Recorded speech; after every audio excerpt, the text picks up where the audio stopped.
Welcome to the Filmmakers 412 podcast. I'm your host, Michael Ray. On today's episode, we have sound mixer Chris Bell. Chris and I talk about how to edit dialogue. He gives his thoughts on working for free and why every production needs a good sound guy. Here's today's guest, Chris Bell. Chris, thank you for coming in today. I really do appreciate it. Thank you for having me. It seems like it's going to be a lot of fun. It could be. Everybody else I've interviewed said it was a lot of fun. So tell me how you ended up as a sound guy. Okay, so interesting story. And I'm sure everybody's story's a little bit different. But growing up, I played in bands all through high school and stuff like that. And always was interested in recording. We recorded our own stuff. And so that was always... What did you play? I played bass. Yeah. Still play bass? Yeah, off and on. Not as much on lately. But we did it for a long time. We recorded a lot of our own stuff and mixed our own stuff. And then fast forward, after the band, had disbanded, I kind of always wanted to do recording, but, life kind of got in the way. I'd gotten married, got divorced, was working in a factory that paid well, but I hated the job. And I would just complain every day and all day. And my wife, who I was dating at the time, was like, well, what can we do? What can we do? And she's like, you're just not happy. So I told her, and she got on the computer and she Googled, recording schools in Pittsburgh and found this company called the Recording Radio and Film Connection, which it's based in LA, but what they do is they source you to recording studios within 90 miles of where you live. And there were two studios. One was Mr. Smalls. That's interesting. I've never heard of that. And one was Mr. Smalls and the other one was Cobble Sound Recording Company, and they were very close to me, so I went to that one. I became really good friends with the engineer, and he happened to live in LA for about 15 years or so. Did a lot of post-production audio. I still wanted to record almost exclusively with bands, but as I started doing post-audio and sound effects and Foley and stuff, I got really into it. And when I decided to work in film, the moment, there was literally a moment where I had taken a week's vacation off of my job because he had double booked himself and he had this very low-budget Tom Sizemore movie that he didn't have time to do a lot of the work on. And he said, and I had a Pro Tools rig from school that I got. And he said, I'm going to give you my sound library, QuickTime movie, and a session file. I need you to just record as many backgrounds and ambiences and lay them in. Don't worry about mixing them, and as many sound effects and doors and whatever you can fit in. So I did that, spent a week doing it, and gave everything over to him. And he paid me $500, and that was my first paying. Again, that's not a lot in the big scheme, but for your first job, it's a lot. But for your first, and I was like having coffee in my pajamas every day. I was living in my mom's basement, and I was like down and out, and that was the first I was like, wow, this is what I want to do. I was like, I can actually get out of here and do it on my own. So I just focused real heavily on doing film, but mostly post at first. Huh. And then. So when did you start recording? Like movies, for movies. So on location, that came a little later, probably within a year or so after completing that program. He had told me that I should do both. So I was like, okay, well, he knows his stuff, so he's been doing it for 30 years, so I'll listen to him. And I just went on every Craigslist ad that I could find that was looking for people, and there was none of the film groups that we have now. Do they still advertise that kind of stuff on Craigslist? Probably, but I haven't been on Craigslist in years. It's all serial killers and lawnmowers now, so I don't go there now. But basically, there was no film group, so it was a lot more DIY. I think there's a lot more support from the community. It's much easier to find work through social media now. And obviously when you do good work, you get more referrals. And I was sending out cold emails and calls to recording studios, to ad agencies.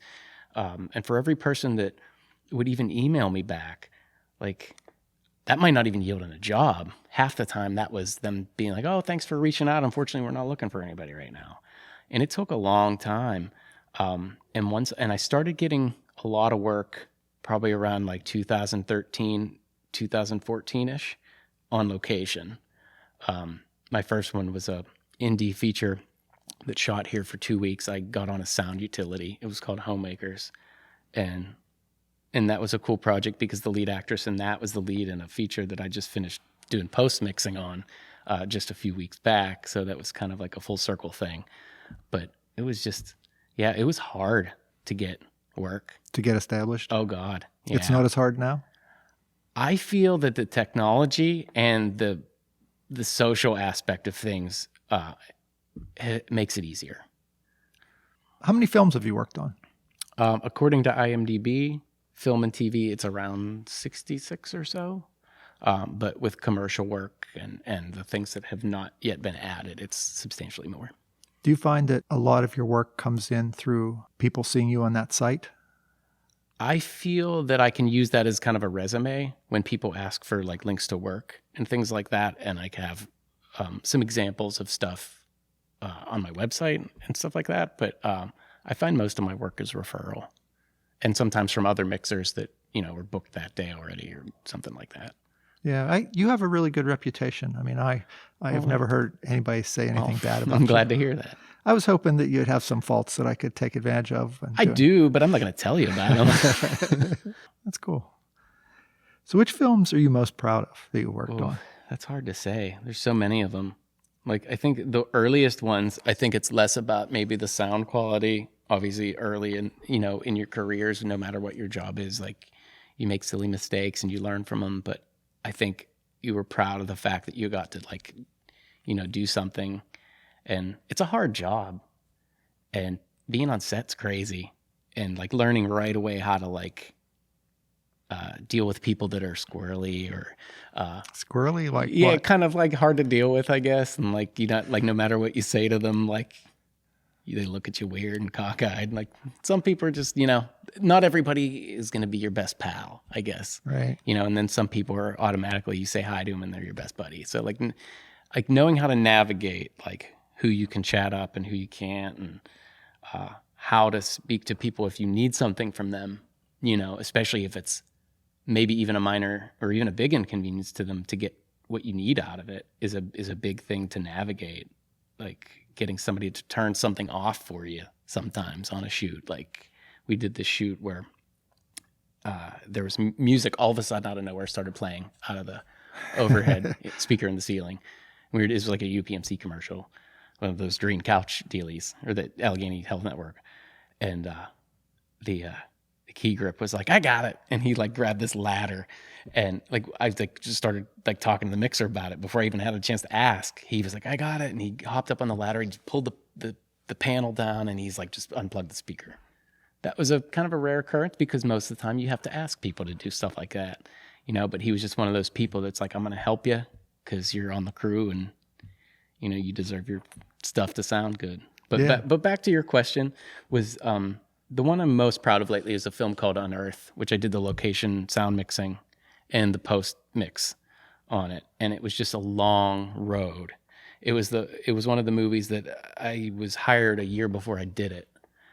And then we worked on the project, and it was like 18 or 19 days, like in the heat in August in Erie, in cornfields and on the lake, and no cover, a lot of exteriors. Everything turned out really, really great. And the whole crew was wonderful. It was a really wild experience. And then going through post, I worked very closely with the director, and, really like talking about how we wanted the sound to go, and not to give any plot points away or anything like that.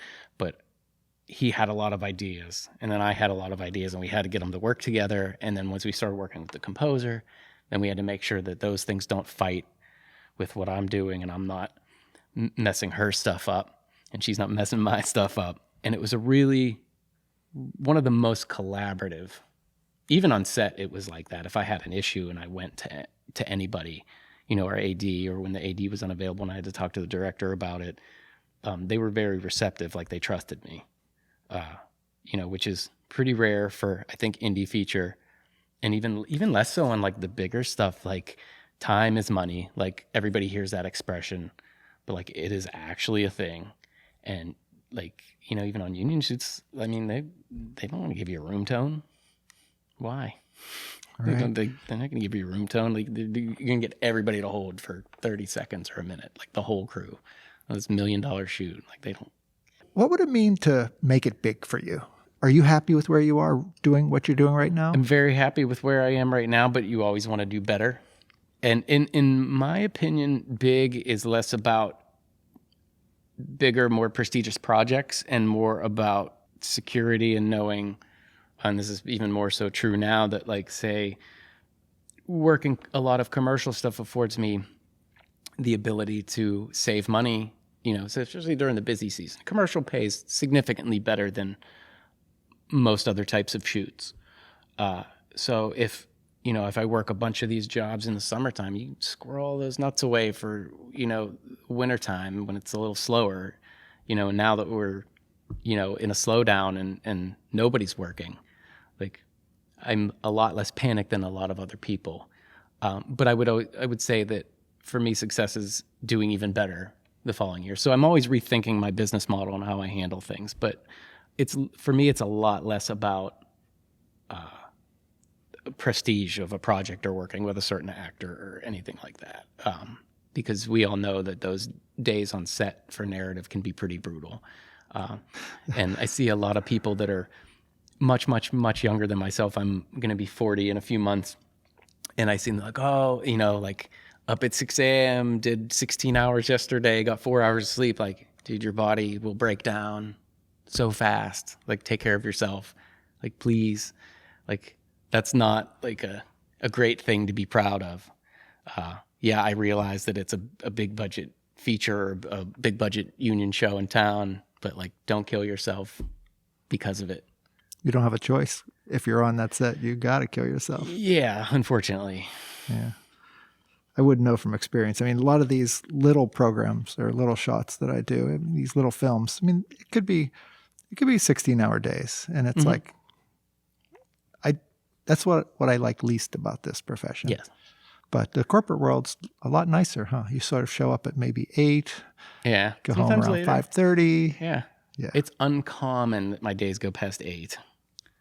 Lately. Every now and then you'll do I did a Giant Eagle shoot last month. They don't start till 8. Well, yeah, because actually my call was like 11, I think. Maybe even later. 11 at night? Yeah, because they have to wait till they close. Right. I've been to a few of them, actually. So you have to wait. And obviously so, because there's like tons of people and all, they're just going to be looking around and trying to ask every crew member what's going on. You obviously don't want that. But yeah, like I think my call was like 11 p.m. and it did go a little longer than normal. But that's few and far between in the commercial world, I think. Yeah. I had a kind of a bad experience with a shoot. I felt bad, but there's nothing I can do for it. Some guy calls me up and says, "Hey, I have this shoot. Are you available Saturday and Sunday?" Mm-hmm. I said, "I'm booked Saturday, but I could help you out on Sunday, right?"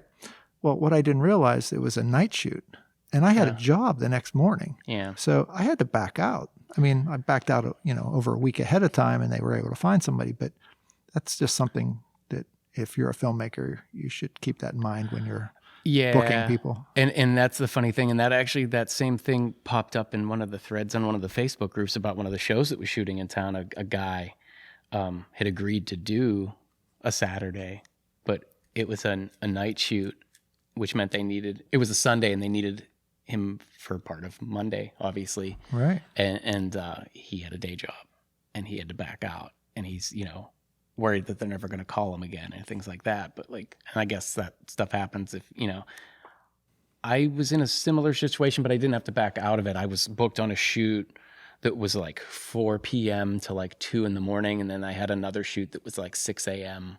to like 3 in the afternoon the following day. So I literally only had 2 hours of sleep. So I didn't back out of it because they changed the schedule too far for me to feel good about backing out. But even if there's no telling, it's all up to the client. Like if you back out even a week, and even if you find your own replacement, they may not call you again. Right. Just because Yeah. You never know. It's hard. Like, you might do great work for a client and they may never call you again just because they don't. Like, it has nothing to do with you. In photography, it happens all the time. You never want to turn your client away because they could find their next best friend, like with this new guy. That's true. Yeah. So you lose those kind of projects all the time. Yeah, I mean, I don't want to say a lot of work because it's not really a lot, but people call you and they ask you for stuff if you're available, and you say, yeah, just let me know closer to the date. If you're not going to, sign a contract to lock in the date, or you're not sure, I'll follow up with you in a day or two. to see if it's still happening. And then you email them back and they're like, oh, we rescheduled. I'm like, okay. But then they reschedule to the day you're unavailable. So then they hire someone else if they like them. Right. And that's just kind of how it goes. You have to be prepared you have to lose some work. That's part of the business. What would be your dream project? Dream project. Well, that's hard to say. Like, are you talking type of project or a particular actor or? No, I'm just saying, like, you get up in the morning, you're so excited. Like, what would that job be? That would probably be more like sound effects recordings and things like that, like going somewhere interesting to record sound effects, which are bizarre because it's not really like a shoot per se. Because I do a lot of post stuff and I record sound effects, obviously, but like those guys that get paid to go out and record like race cars and stuff like that, like that's somebody's job. Like they mic the interior and exterior of the car, or, go to a gun range and down to specific model numbers and of weaponry. Have you ever done that? Other than in the studio I trained in, and no. And I don't own any guns, so when I have to do gun sounds at home, they either come out of the library or I'll use like a little like bayonet in a sheath to like do gun handling and stuff like that. But yeah, to simply answer the question, I think the best, ideal, most exciting job would be getting to go to a crazy location and do sound effects recording for things like that. Because those are things that you just don't get to do, really. I mean, most of the time it's dialogue. So whether it's an interview or film, I mean... Are you getting bored with that? What? Catching dialogue. No. Dialogue's exciting. And it's funny that you say that because, like, if you would have asked me 10 years ago if I would have been happy recording interviews, I'd have told you no, that I would have wanted to work exclusively on movies because it's narrative, it's creative. But the funny thing about doing an interview is that every person has a story to tell and everybody is kind of interesting. Like everybody knows at least a lot about one thing. So regardless if they're like a doctor that you interview or a cook or an investment banker, like, and these are all real examples, but like they all know so much about one thing typically. And it's usually you're interviewing for something that they're working on. It's usually, in that capacity, but and once they get comfortable, like then it's just fun. Like it's fun to hear them. Kind of like what I'm doing right now. Yeah. Talk about what they're passionate about or what they're interested in, or especially if they're a doctor and they're helping save people, or if they're, helping people invest for their futures and things like that. It's something that they're passionate about that's important to them. The average person might not find that very interesting, but I kind of do. Yeah, I do too. Does it ever frustrate you when those interviews aren't going as well as you think they might? Like, in what regard? Well, I mean, like, he should ask him this. He should ask him this. Or, that kind of thing. I try to keep my opinion out of it, I guess. Yeah, but sometimes and I like to linger when I talk, and I don't even know if I'm hitting all your points, like the way you want me to. We're all over the place. But like sometimes you want to hear a certain thing, sure. But I guess at the end of the day, if what they say about the subject matter comes across and it's, understandable, especially if it's maybe more of a technical thing. Obviously, if it's a doctor talking to the general public about like a medical procedure, them doing too much technical jargon is going to kind of get lost and we're going to get disinterested really, really fast. But if it's for like a medical training thing, oh yeah, they can just, and that we did that for, I forget what medicine it was for, but it was for a medical training thing. And it was just, every bit of it was way over my head. And all I could be concerned about was, does it sound good? Like, right. Whatever he's saying that I don't understand just needs to sound fine. And we're good. Yeah, I'm really enjoying this interviewing thing. And I could see taking this on the road. Like, like I do some pro bono work for like Light of Life. Okay. And there's just some really interesting people that are in really bad shape. They tend to be talkers. You know what I mean? Like they just love to talk about stuff. I think part of that might be because a lot of times people don't listen to them. Right. But they have some interesting stories to tell. I would almost like to do interviews of all those people. Yeah. I think it would That would make a great documentary. Do you like to mix as opposed to boom op? Like if I had to sit back in Video Village, like and just slide those little slides around, I mean, I'd be bored to death. I actually prefer to mix, but you got to remember my background was in post. Now with booming, I prefer to boom if I'm the boom op. The one-man band stuff, the best I can do is be a sound recordist. If it's a wide frame, I'm riding the lavs, and the boom is above frame. I'm probably in the mix. I'm going to dial in the lavs up and put the boom low and just kind of like ride the frame. And it's not going to be the primary mic because the frame's so wide. When we punch in for tighter coverage, I'll dig in. I would say that the one-man band stuff, I'm functioning as not as a mixer, but as a sound recordist. I'm not a boom op either. Which of those do you prefer? Do you prefer to be the sound recordist, or do you prefer to be the mixer? I'd prefer to be the mixer. I feel like I can wear a lot of hats, but not all at the same time. Yeah, it drives me crazy. Like when I'm, like say there's 4 people loft and I'm booming this. What drives me crazy is the chatter right before the shoot, right before they say action, because this guy's over here talking, and they're all loved up, and I'm hearing them, and it drives me crazy because, okay, what was that? Was that? It just. And if it's right before, and somebody happens to bump their mic, you're hearing that scratch right before you roll, and you're like, oh crap, what's wrong? Did somebody's mic fall off? Now they're going to think that I was screwing around, twiddling my thumbs. And then as soon as they call roll, I'm going to need 2 minutes to fix this mic or whatever it is. But yeah, it's a little weird to hear all those voices. I think that's the one thing that's hard when it's with multiple people. If you're mixing, it's less of a problem because you have an operator handling the boom, and usually they're getting sent only the boom. And in some cases, maybe if it's a special case where you'll have them stick to a particular person, for whatever reason, maybe that might just sound, maybe it's a single camera and it's only on them. So you want the boom coverage to be absolutely perfect. So don't even bother, swinging around. Yeah, that's something I struggled with for a while. It's a case by case basis. If it's a single camera shoot, I'm sticking to whoever is on camera. Because you might be a little late on the swing and get screwed up. Yeah, and that's kind of exactly the point. But if it's multicam, there's a good chance it's wide and tight, and that boom's not going to be primary anyway. But what happens in post, and they cut it all in. Guess how much of that wide shot they use? Not a whole lot. And a lot of people who do post that don't do location are like, oh man, why didn't he get the boom in there? Why is the boom so far away? Like, he wanted to, but he couldn't because of... Yeah, I mean, every recording I've ever heard of an interview of a sound guy, they always bitch about the wide and tight stuff. It's the worst ever. Yeah. Why is a sound mixer or sound recordist on set so important? Okay, so the reason they're so important ultimately is you have a dedicated person to one specific craft that cares about the project sounding its absolute best. And as I said before, you can wear a lot of hats, but not all at the same time. If you gave that responsibility to the camera operator, they're going to be focused primarily on the image and the sound, even through not as intention, but through the course of the day is going to take a backseat to that image. I've seen cam ops who wear headphones and listen, for quality control as things go on, but they're probably not critically listening to every single little thing. And you also got to remember that cameras aren't ever designed for sound recording to the level the stuff. Even the inexpensive recording equipment that's out now has a much better sound and less noise than cameras.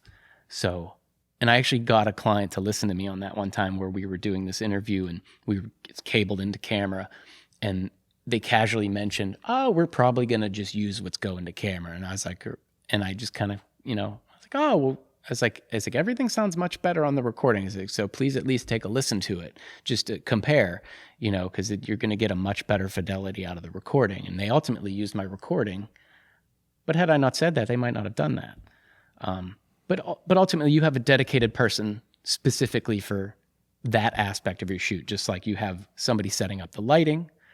I feel like we really should separate those departments in that regard, that just because it might be a simple shoot and a simple interview, like you should have somebody specifically handling sound. And you can send it to camera all day and all night wirelessly through a cable or whatever. The camera operator can monitor if they want, check for making sure that everything sounds good. It's a nice backup, in case anything goes wrong.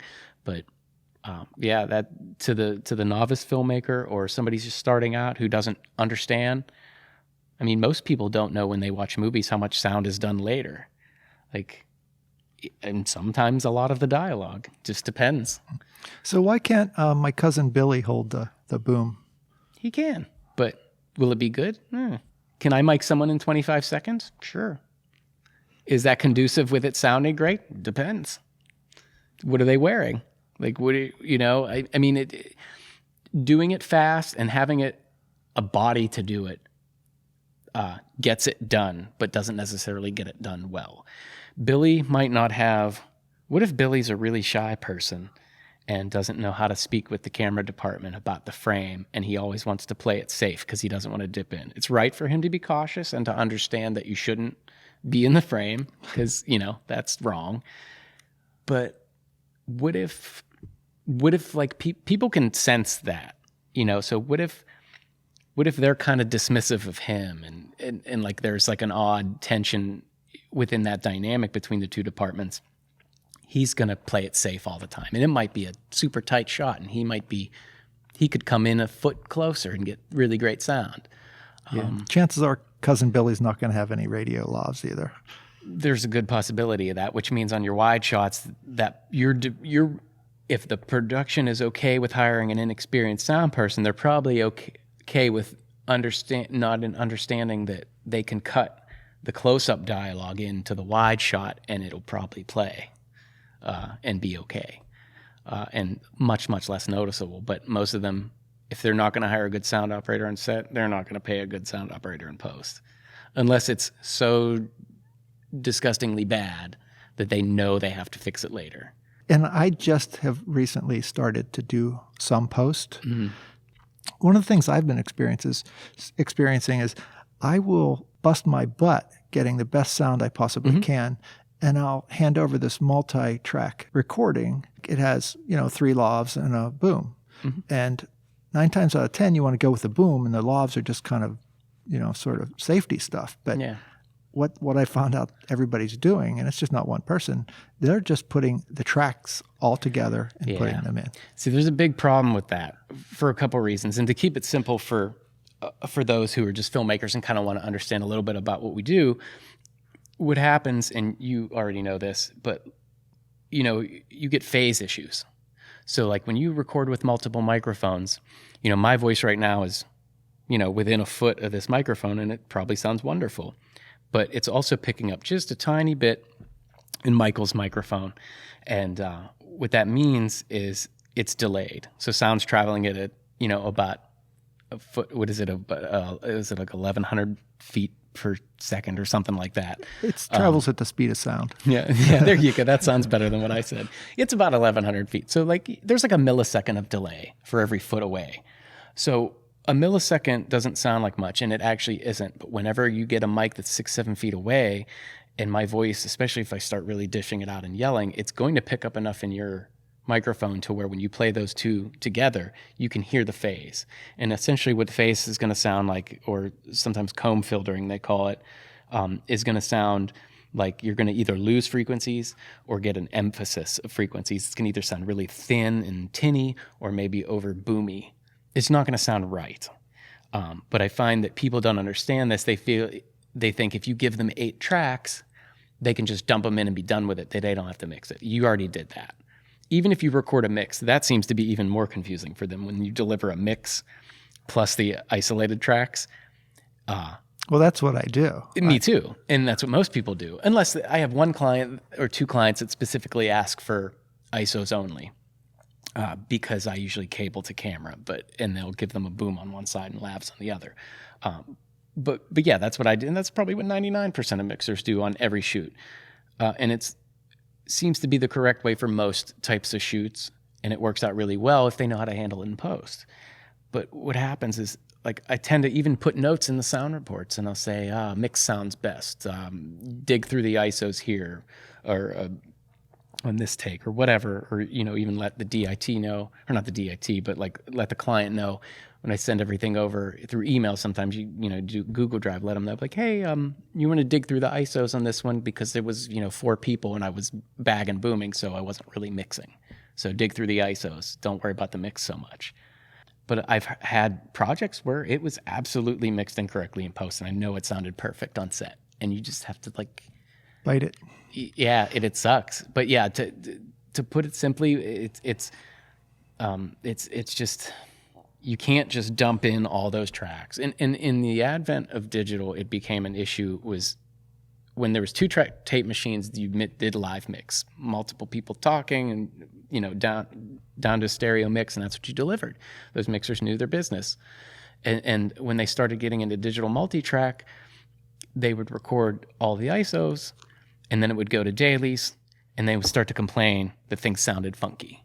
That's when they started getting recorders that could handle the mix and the ISOs a little, the digital recorders that came in the second wave, because post houses were complaining that things now weren't mixed, like when it went to dailies for them to review it, and it was just a recording of all the tracks all at once. So yeah, dumping them all in and not mixing them is wrong. Yeah, ultimately. But I mean, a lot of people just didn't know that until you just told them. So Yeah. that'll be a good thing. Yeah, so Google phase issue or Google phase cancellation. It's not even that. It could be the buildup of ambient noise over all the open lavs. Well, yeah, that's the other thing to consider too. And a lot of it is simple physics and understanding. You know, like if you have 4 people talking, your ambience is doubled by 4. Not to get into like auto mix and things like that, like that are dipping the volumes down for the unused channels. But like if you have 4 channels that are open and running, and one person's talking, you still have all that ambience on all those other mics, and you got to like pull those down or cut them out, and you know, lay room tone under them or whatever in post. Like you have to. Any editor worth their salt should know the basics of cutting dialogue, which is actually really quite simple once you get a groove for it. You find the best sounding mic, let's say it's the boom, and it's, you know, 3 people talking, a single camera, and you get all this stuff great on the boom, right? And you kind of lay it in, you put room tone under it, you checkerboard them, and you put fades on all your cuts. There's nothing worse than when the camera cuts, you hear the click from the audio edit.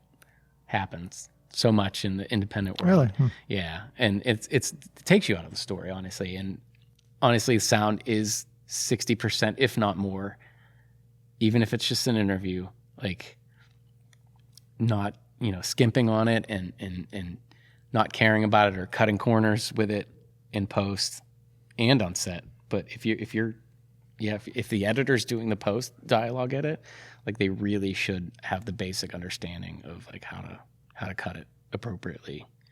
Exactly. So what are the greatest challenges that sound recordists have with an indie film? Like, what are their challenges? Well, I think one, navigating the crew, and, you know, like obviously we have a workflow overall, working with, you know, the lighting department to make sure that we're minimizing shadows, and it might be asking them to put a flag somewhere or a camera figuring out the frame. Also, wardrobe, when you're miking, like getting a good working relationship with the wardrobe department to make sure that not only can you get it sounding well in the fabric, or just to make sure that it's not too muffled because the fabric's thick, or if it's scratching because it's a very noisy fabric, and minimizing all those problems. But learning how to talk to the departments that you need to talk to, working it out with the AD, knowing how many people are speaking in the scene, and making sure that they're coming to you or you're going to them to get them mic'd in an appropriate amount of time, and you're not getting 6 actors walk up to you all at once after they get out of wardrobe and then they're ready to roll in 5 minutes, things like that. So time management and communication are really the biggest thing that you need to be able to do well. And the reason that's a challenge is because you got a lot of different types of personalities, and everybody is very hyper-focused and cares so much about their thing and their position, and rightly so. But you don't always build that relationship on that first day. If you've worked with these people a bunch of times, and as you know, you run into the same camera operators and the same key grip, and that's wonderful. But when you go up on those shoots and it's an out-of-town crew and you don't know anybody, it's hard to build that relationship right away. So the best thing to do is to give them a handshake, introduce yourself, be nice, and even sometimes when you are nice and helpful, sometimes they're not. And you just have to deal. And you have to do your job, and at the end of the day, do the best you can with that. Most of the time you can work it out and things like that, and it's rarely a problem. But sometimes you say that you want them to flag something off because of shadow, and they tell you they don't have time. The DP wants it this way. I mean, what can you do? I've had DPs see me speaking with a camera operator and flat out tell me, get away from my operator. Like, I'm trying to figure out the frame. And I'm not going to argue with the DP, and I might politely say, I'm just trying to work out the frame. And he just adamant he did not like sound guys and boom ops in particular anywhere near his operator.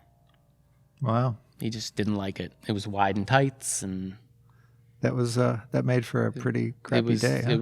It was many days on a feature, and it was a lot of riding the frame because it was wide and tight. It was 3 cameras. So, I mean, I would say 25% of that shoot I was able to really dig in with the boom.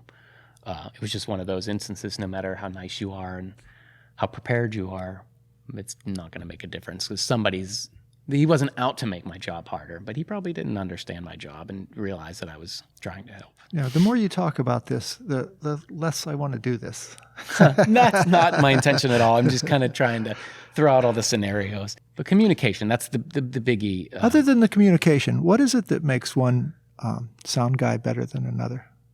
Oh, man, their ears. A critical listener, someone that's willing to speak up if there's a major problem, even a minor problem, speak up. Obviously, we know. When you say speak up, do you mean, okay, don't interrupt the interview. Well, you know what, I'm limited up here, so I try to get this out before it like dissolves into the ether. Go ahead, I didn't want to interrupt you. I was listening to you, I lost it. Say you hear a little bit of rustle. Do you say, hey, there was a little bit of rustle, or do you say, I need a new take? So, okay, let's say we're doing a take and I hear like a little bit of clothing rustle. Now, I try to determine what this rustle is. Like, is it the sound of the fabric because the mic is in close proximity? Or is it like literally the fabric scratching? If it's the latter, it's a problem and it needs to be addressed. And I'll wait till that takes over, and I will let's say if it's an interview, I might say, hey, I got to make a quick adjustment.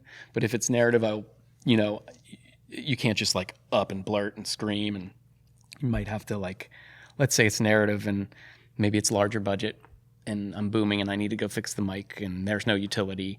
The mixer may get, over the comm and say, hey, we got to fix a mic real quick. Boom's going to fly in and fix it. Things like that. So you always be aware of who you need to speak with too. Don't just like run over and start grabbing at mics and things like that, because the person who you have to adjust does not know about the problem and probably doesn't most of the other crew. But that being said, let's say that you're able to announce the situation and you kind of go fix it. It might be as simple as the mic sort of kind of slipped off, or you maybe just fluff the shirt, get a little air around the microphone, and it's fine in a best case. Sometimes you hear that and it's really going to pick up in everything. Maybe it's a noisy fabric, like a windbreaker. Have you ever tried to mic a windbreaker? It's awful. It's a curse. You do the best you can. Sometimes you can't quiet them down. But the whole point is that if you're hearing a problem, you need to address it. And in those instances, you can go home at the end of the day and not kick yourself over something you can't control because you tried to fix it. Sometimes you can't. Most cases, you can. What happens if they're wearing that windbreaker and that's part of the wardrobe and they're just going to live with it, right? Yeah, then that's the other thing. Sometimes you can make a suggestion for a change of wardrobe if it's really, really noisy. Most of the time, they're going to tell you no. Be prepared to be told no a lot. I mean, that's sort of like the sound from downstairs. It's like, I'm not willing to go down and tell that guy not to. It's just kind of like when you're out shooting indie short, you can kind of go like slip the guy running the lawnmower $20 and he'll stop for an hour so you can get through the scene. Right. From what I'm told, out in LA, when people in neighborhoods see production trucks roll up, that's when they go get their mower. Because they know they're going to start handing out 50s and 100s to get them to stop. They'll start blowing leaves, and this is what people who I'm friends with that lived in LA tell me. But at any rate, like, yeah, you ask if you can quiet the wardrobe down. Sometimes you can tape something to one shirt to another. I did an interview. We were interviewing a bunch of workers at this company, and they all had like these vests on, like orange vests. And they were just kind of noisy and scrapey against the fabrics. And we had a boom, and it was super close. But they also had construction going on in this place. It was for like a gas company. And there was bulldozers in the background. And obviously the boom in the situation, even pointing straight down, wasn't ideal. And I kind of wanted to tow it into them a little bit to get a better voice. It was just in such close proximity, like it was just picking up. It was just a shotgun microphone. We were outside. It was picking up all the bulldozer stuff. And the windbreaker was just horrible. So my thought was, oh, well, they all had hard hats on because we all had to wear them. So I just figured we'll put the mic in the hard hat, and it kind of faced out a little bit with a little wind screen on it, and it was perfect. The lav sounded amazing. And their back was turned to the bulldozers. It really cut most of that out. If that was a situation, if it was narrative, I would have still not been happy that there was some vehicle noise going on in the background, but the windbreaker sound was almost virtually gone. So that was just a quick minute fix. Immediately I was, my brain goes to miking the clothing, but I knew that if it's picking up in the boom, it's going to be in the lav. It's just the way it is. But yeah, some wardrobes are horrible. And that should be a thought in pre-production. Sound should, when you're getting hired for stuff, you should ask about pre-production meetings. You should reach out to wardrobe people, especially if it's a feature. If nothing worse than showing up on a feature and finding out there's a problem piece of wardrobe that apparently the director feels is valid in the story, and it's just noisy. And maybe it's the piece of wardrobe that character wears in 8 of the 10 scenes, or all the scenes of this feature or something. So yeah, it's tough, but the communication is really ultimately what it comes down to.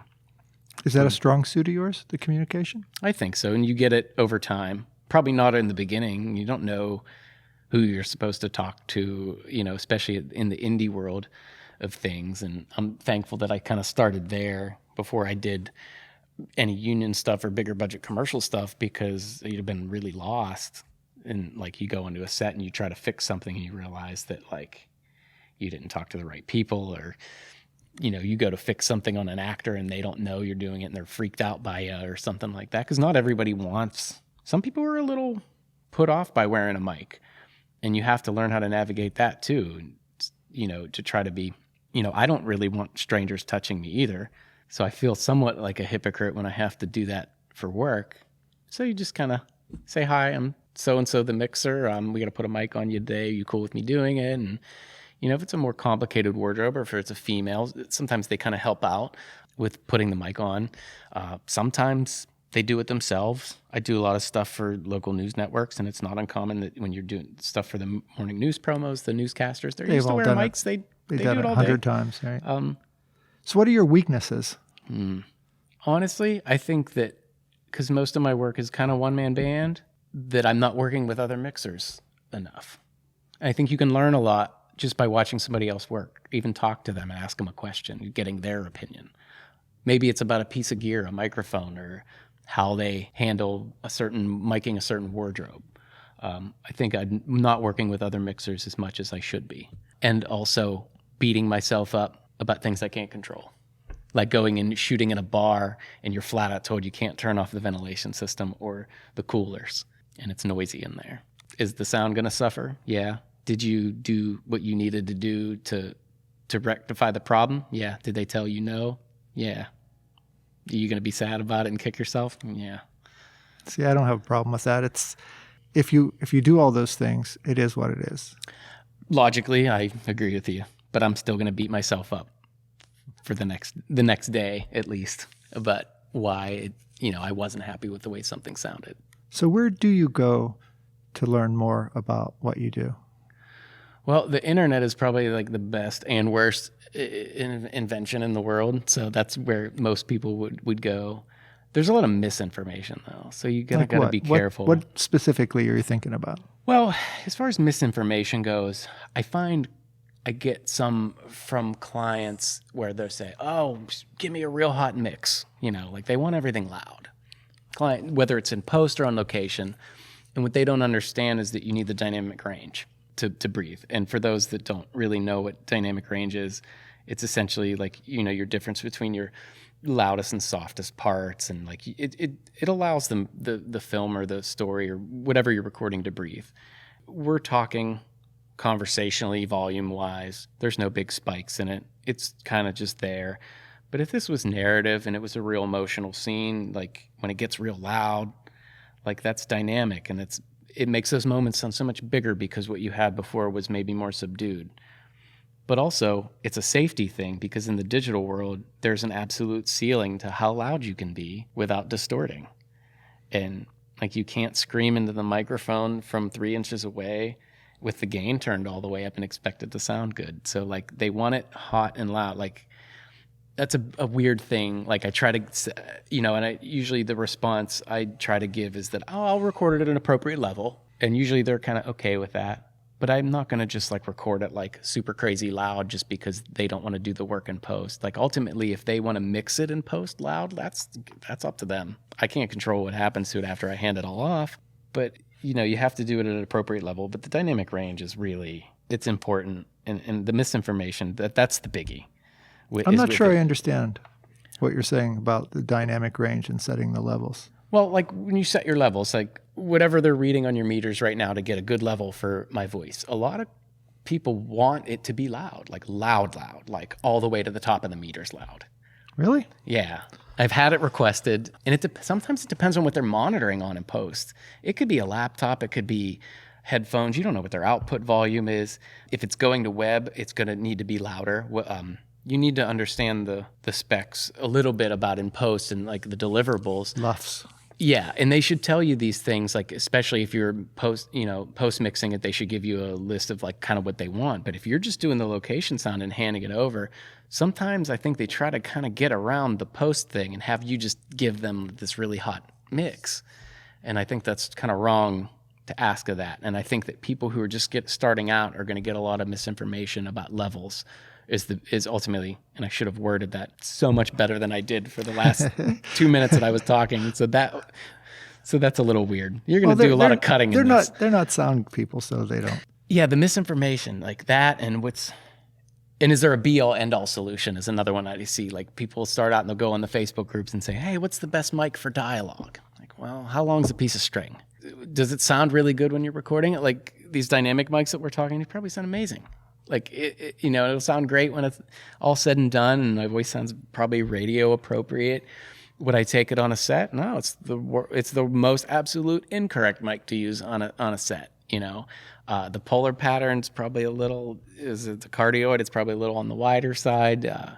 Take it outside. They don't have the gain. They have a very low sensitivity, so you got to really crank them up, which means that you're going to get a lot of the ambience. So knowing your microphone is really critical. Is there a best microphone in the world? I don't know. Like Sheps are amazing. The MKH50 is great. I find that I don't like some of the top high-end frequencies on it are a little harsh to my ears, but at the end I've heard stuff that I've recorded on that go through post and sound wonderful. So like everything needs a little sweetening in post.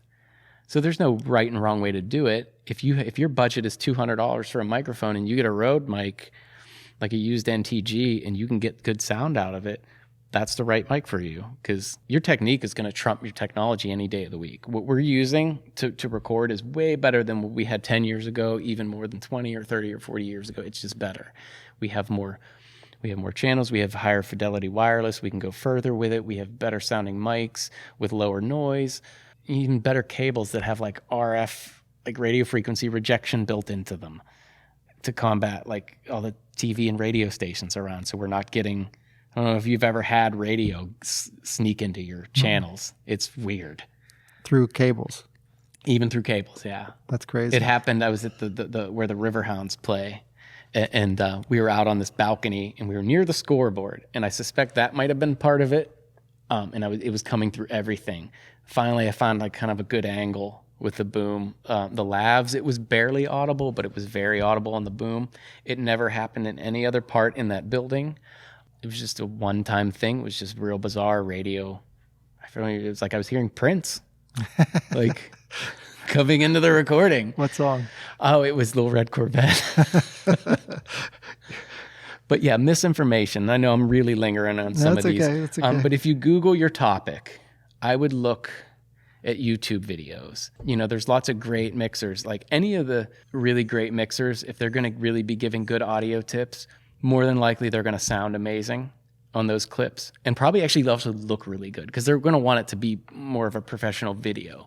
So I would find that if you get look up something and it's a YouTube video and it's obviously maybe really crappy cell phone video and it doesn't sound good. Like, hang up. like they're giving you audio advice and it doesn't sound good. Like they just did it on the fly.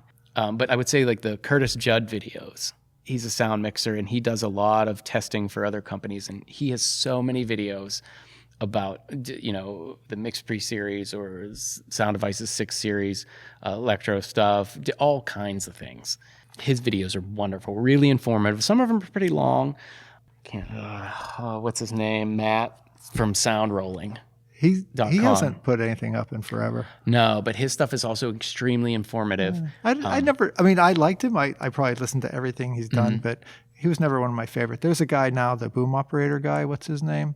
Sound Speeds is his. Oh, the guy that's in the booth, that always does it in a booth. Redhead. Yeah, he's extremely informative. Yeah, he's good. He's very knowledgeable. He cracks me up.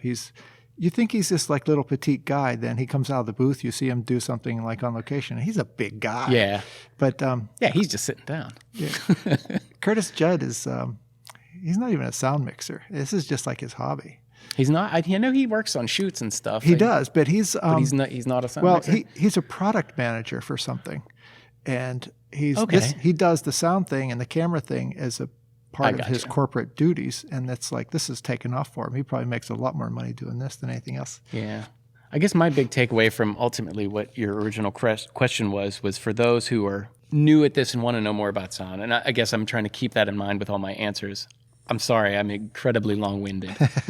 That's okay. I'd say research. Honestly, I still do research constantly. If I'm thinking about buying a piece of gear, I'll research for a week.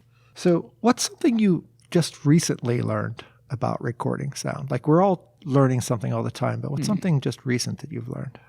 Oh, it's a post thing. When I mixed this movie most recently, I did the stereo mix and I got everything prepped and ready for the 5.1, and we took it to the studio of the mixer who trained me, actually. So it was a really nice full circle thing. He trained me and he finished the project. It was, basically 90% there, and he did the 5.1 mix. And he had this really great tip.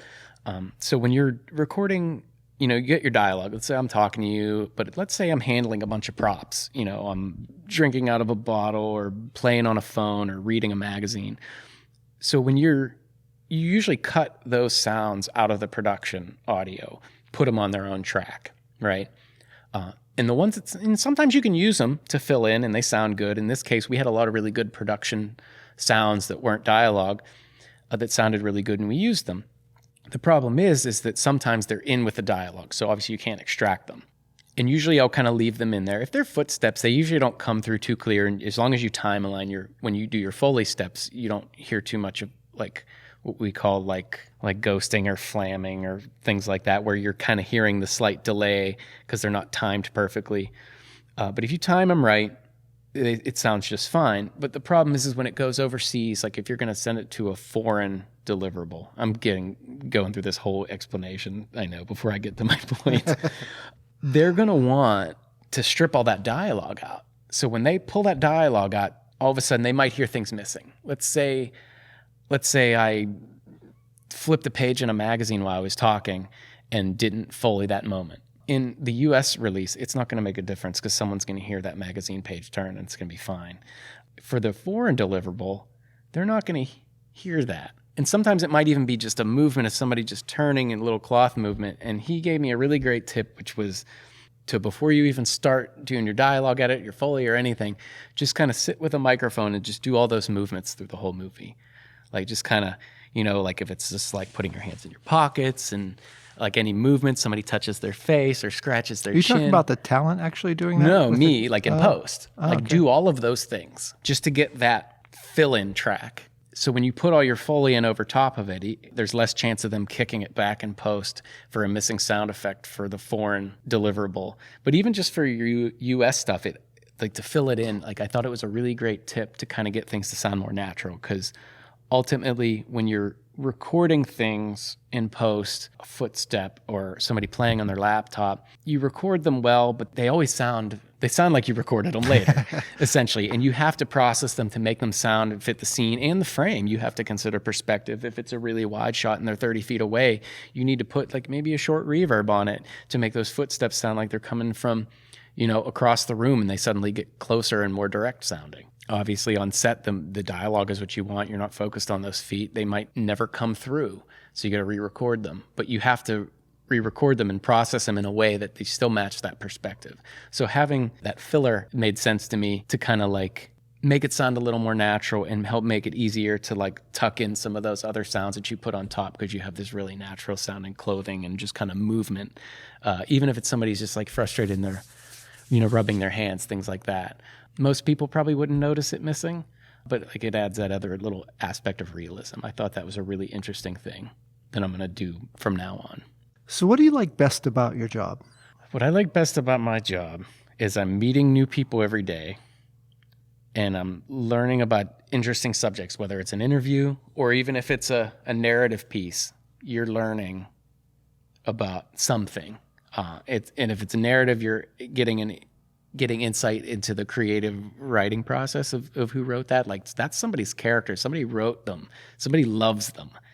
Like you have a task to like make something sound good that somebody spent years probably writing. Like, that's their baby. So it's a huge responsibility too. But in the case of interviews, like, you're like meeting somebody who's like a real world person who has like this expert view on this one thing. And also you're working with people you've never met before. And you're also sometimes working with people that you know and you trust. So there's a whole lot there. There's all the people you know and you trust, all the new people that you can meet and be friends with and collaborate with. If it's, a narrative thing, like, it's a huge responsibility, and you should be grateful for the fact that you're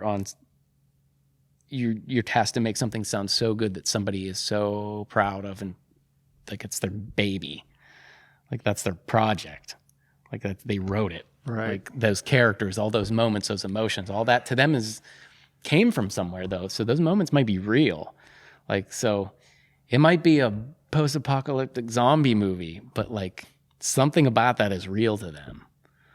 Plus you get to be in like weird locations, like, and see like neat stuff that nobody else sees, or be in a place of business after hours. That sounds stupid, but it's fun. It's like, you're not supposed to be there because they close at 9, right? So that's always kind of fun and cool. Or like miking the interior of a car. Miking situations are always one of the most fun things. If I'm getting good sound in a car, and I'll stress this enough, it's like, I don't ride in cars. If there's a seat and a seat belt in the back seat, perhaps, but like, I won't ride in a trunk. You don't do that. It's not safe. Mic the interior of a car, drop the bag in, press record. You can monitor from a follow car, like if you need to hear from a wireless feed. I see a lot of people fall victim to stuff like they feel pressured to do a good job earlier in their career, so they do things that aren't safe. So we should never be unsafe about things like that.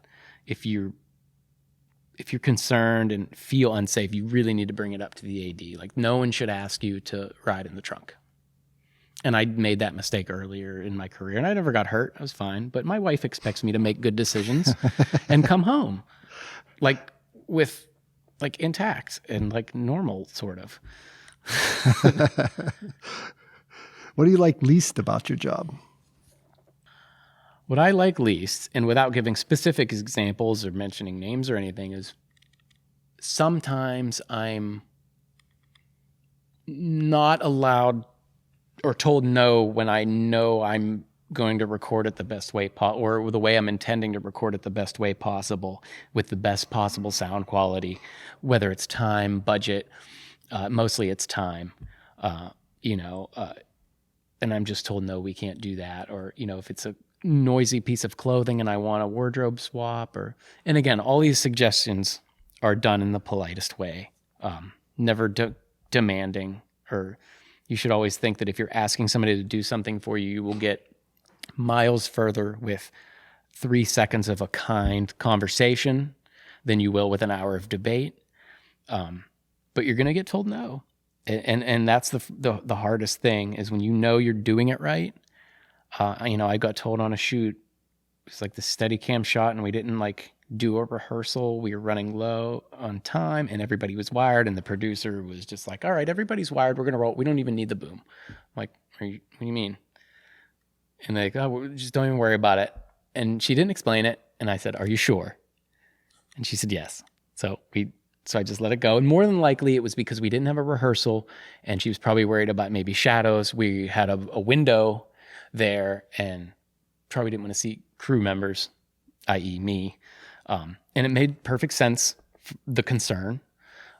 We obviously didn't have time to talk about it and figure it out. We didn't have the rehearsal time to go through all that. The lab sounded great. So I was having no issues with them. So I was just like, are you sure, to double check? And she said, yes. So I like just didn't use it. And it sounded great. Did I want to use it? And could I have done it? 100%. It was a very simple little one movement thing, like kind of just chatter, not even really dialogue. But like that was something I was never going to fight on. If we were having problems with the labs, I might have, like made more of my case. But yeah, ultimately, yeah, knowing you're going to do it the right way and planning to do it the right way and knowing how to do it, you're going to be told no, and you're going to get roadblocks along the way and not be allowed to do it that way for a multitude of reasons.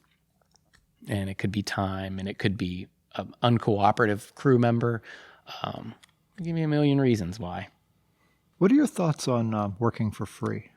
For those newbies just getting into the industry, is it a good thing or bad thing?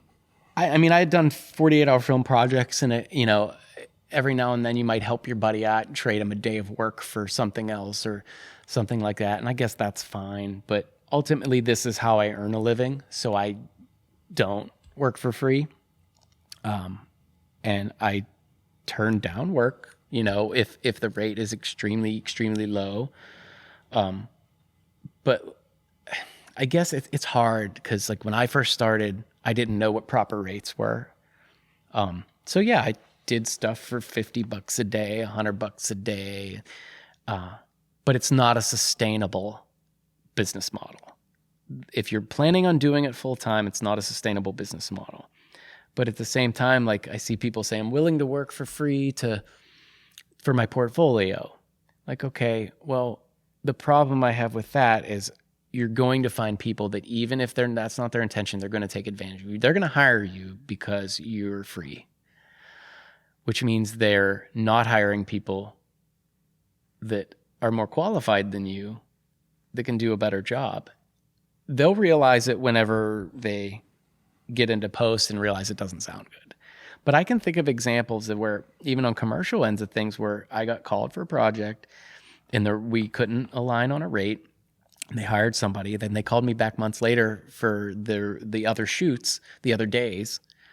And they're like, we had a problem with the other sound guy. It didn't sound good. He was difficult to work with or whatever. And they're like, but our rate is still this. I'm like, okay, no. And I know that sounds bizarre to most people. Like, why would you turn down that money? What you end up with is you're weeding out problem clients. And when I say problem clients, I don't mean people who are mean, people who are disrespectful. I mean people who are going to try to get the cheapest labor out of their crew possible. You got to remember, in some instances, they're crewing for the client, and they're getting a budget, and they have to. It's obviously their job to get the budget as low as possible. I think skimping on sound isn't the right way to do it. I mean, skimping on anything isn't really a good business model, but it's just working for free. I can't really get behind it. But not to say that you can't help out a buddy. That's a little different. But like if you're working for a company that has like if it's for like Nat Geo or something, they're asking you to do like this really ridiculously stupid low rate, and sometimes they use charitable organization, or it's for a good cause, or it's about like a profound, sad event that happened, like, things like that. something that might have been in the news. Maybe there was a violent crime that happened. Like, you can't I don't always let those things get in the way. Like, I can negotiate and I can offer like sometimes a deal on stuff like that a couple times a year, but working for free, I generally just say no. But I mean, again, at the same time, I can see the other side where someone who is willing to work for free, let's say fresh out of film school, they're not going to be bidding on the jobs that I'm working on, for commercial work and stuff like that. They're not even considered for those jobs. So are they really dipping into my client pool and stealing work away from me and food out of my mouth? No, but it could get to that point. Some people just don't know what commercial rates are and just general good rates. And I've even had camera operators just in conversation say things to me like, I find sound guys tend to be very aligned on their rates. And camera guys aren't. Like they'll go on like a reality shoot and they're, maybe a camera assistant, and like all of a sudden they get bumped to second to B cam operator, but not a bump in pay. Like, okay, that was done on purpose. Like they knew they were going to put you in that situation, get you to agree to a lower rate at a lower position, and then they give you a bump in job title without a bump in pay. Like, but people eat that stuff up. And I just, not to get too long-winded on that, but it just, as far as free work goes, I generally say no, unless I'm really helping a buddy out, or maybe if I want to trade, like have an editor cut a reel for me. I'll say, hey, I'll give you a day of work. If you can in a day cut a trailer of like location jobs that I put together, like that's fine. That sounds good. Is there any advice you could give to local filmmakers on the best way to work with a sound guy? Listen to them. If a sound guy or girl or a dog or cat that's politically correct. That's good. Comes up to you and says, politician. hey, we have a problem here. This location's really noisy. It's, again, using the bar as an example. That's such a common location that we end up in, right? A bar. And you got the cooler behind the counter, okay, that's on and off, and the ventilation system. And then when you switch the camera, it sounds different. Every time you move the mic, it sounds different. And you communicate with your sound department. If they're worth their salt, they're going to want to know about the locations. Is there a ventilation system that can be turned off? Is there a locations person that can handle all this for me, so I don't have to traipse around this facility and look for things to turn off while I should be on set doing my prep and my job? It sounds like you're coming from a little more professional perspective. Let's talk about maybe the lower indie budget films where they're just lucky to get into this bar. You know what I'm saying? They're like, they didn't have a budget to pay for it. This guy let them in because we're going to buy lunch while we're there. Let me switch gears. Sorry if I answered every one of those questions the wrong way, then, because I tend to go. Right. Well, that's your world. And I think that's a valuable point of view to educate the indie guy, because all the indie guys want to be on the bigger budget film. So that's a valuable experience, I think. So to answer that question simply, let's say I'm no experience. I'm thrown in my first shoot. But I do know the basics, which are get that mic close to the talent. That would be the biggie. But for the filmmakers who are hiring for the first time, and talk to your sound person, and they should also be forthcoming with any issues. They should not ignore anything that they think is wrong. If a big truck passes by, don't just say, "Oh, it's fine. I heard what they said." There's a good chance that you probably heard them outside of the headphone. I can hear you talking to me from outside of my headphones too. I have tough time with that because sometimes I just can't tell if that's heard or not. Yeah, I had an issue with that with creaky floors on a shoot recently, and after I played the file back, it was people moving around up in the upstairs, and it was crew members that were like actually working on visual effects stuff. Like I couldn't like have them not work. But what it was the floorboards were creaky in this old house, and I could barely hear it when I played back the file. So it was like a non-issue because the character himself was moving around the space. But I was hearing creaks while he wasn't moving. And I brought it up to the attention of the director, and like he had told them to kind of quiet down a little bit, but after playing it back, it was not an issue. But yeah, like if you think something's a problem when you're recording, bring it up. If they, and for those who are hiring in the indie world, like they should be cautious of the sound stuff. Like now at a professional level, you're beholden to a certain level of quality, and they shouldn't have to ask you every time a car goes by or an airplane or you should be the one speaking up. Like they shouldn't have to hold your hand in that regard. But at the indie level, like I think you should be vocal too. Like if you still care about your project just as much as you would as if it was $1 million project with A-list cast. So you want it to sound good. Can you get good sound with an inexperienced operator? Sure you can. I mean, I feel like I got lucky early in my career on some shoots that were kind of easy and didn't really require a ton of technical knowledge. And I knew enough to know getting the mic close was obviously my priority, and weren't in too bad of locations and stuff like that. But yeah, be aware of the things that go wrong on a set. Obviously, you want to hear what the people are saying. And if you want to plan your shoot in underneath an overpass, well, you're probably going to have a problem later, and that's not your sound guy's fault. But at the same time, if they bring up on set, like I can think of instances early in my career where we shot on the side of a road and it was a pretty busy road and there was a good bit of dialogue, and they waited for the big car passes. They did a line and then a couple cars would go and we'd keep going, and they cut it together and it turned out great. But you could still hear traffic in the background, so you have to pick your battles too. But yeah, be aware of what you're getting, that you're not going to get a perfect sound mix. Like if you're going to hire a professional, you can expect that. And if something's wrong, you can rightly be upset about it. But if you don't have a budget for a sound person and you hire somebody fresh out of film school or somebody who has no practical knowledge of it, you have to understand that you can't hold them to that same level. But they can certainly speak up if there's a problem, and you should be aware of the things that you're asking them to do, of any potential problems like shooting at an airport or near a highway or any of those wonderful noisemakers that just are there all the time. I remember the first 48 hours I worked on, the main location was it was like a store right on Route 22, and it was like a favorite motorcycle road. Yeah. It was just like every 2 minutes a bunch of Harleys would go by. And you probably said something about it. Yeah, I did, but you got to the point where it's like, shit, we don't have time. No, you can't.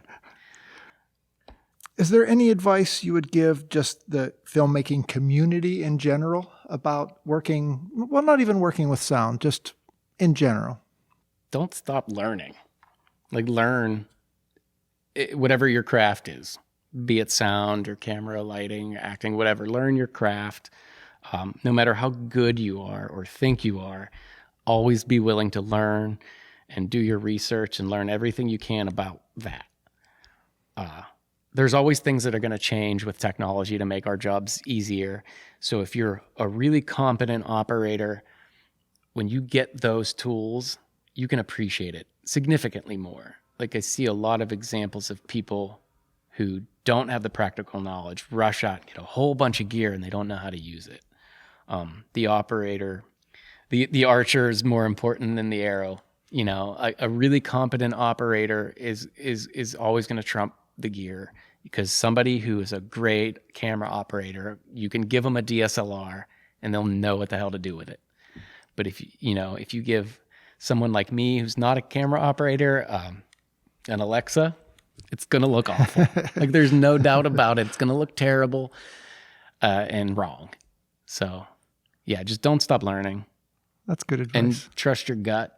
And if you're a sound person, trust your ears. If it's not right, speak up and try to fix it. And if they tell you no, don't do what I do and beat yourself up over it if you can't control it. You're welcome. How can people reach out to you if they want to? Okay, so through email is always the best, and it's an old email when I was doing almost all all post sound. Is it like AOL.com or something? Well, I do have an AOL account, but I don't get that's for like when I buy off eBay and stuff. But like it's Chris Bell all lowercase, CHRISBELL at post.com, like fenced post, but I don't build fence. It's like post-production because that's what I started in. It's just an old email and all my clients have it, and I'm not going to change it. And they can also find me at chrisbellsoundservices.com is my website. And there's work examples on there. And you can IMDb me under Chris Bell. I think I'm number 39 of the Chris Bells. There's a lot of them. I even have one credit that is not from a job I did. It's from like a ghost hunting show or something. I can't get it off my page for the life of me. Really? Huh. Some other Chris Bell put it on by mistake? I think the production probably did. When sometimes they automatically credit. I tend to ask for them to not give me my IMDb credit so I can go on the page and do it myself. But yeah, you can at Chris Bell at post.com, chrisbellsoundservices.com. And I am on Instagram as well under, I believe it's Chris Bell Sound Services. Sounds good. Well, I really appreciate you giving us this time. Really valuable stuff. Okay. Thank you very much, Chris. You're welcome. Thank you. Bye-bye. Okay, everybody, thanks for listening. If you found us on our webpage, please leave a comment and let us know what you think. If you found us on iTunes or Spotify and you like the show, please leave a rating or review. And whatever you do, hit the subscribe button. Thanks again, and we'll be here next week with another episode.